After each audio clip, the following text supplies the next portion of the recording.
Много колеги твърдят, че работят с оф-маркет оферти и с оф-маркет пазар, но точно там се получава огромното разминаване.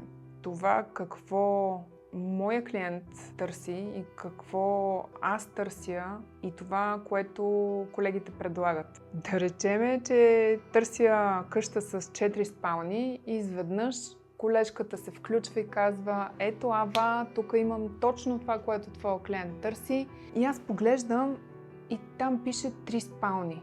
И тя казва: не, няма проблем, преграждаме кухнята и точно тук става още една спалня. Разбирате ли, трябва професионална симетрия, трябва моето чувство и моето търсене да отговаря на това, което колегите предлагат. Няма как вие да ме накарате аз да се нагода по това, което вие ми предлагате. Няма как да стане. Това губите моето време, губите своето си време. Няма нужда нито в съседен квартал, нито в друг район да ми предлагате нещо. Трябва да е фокусирано.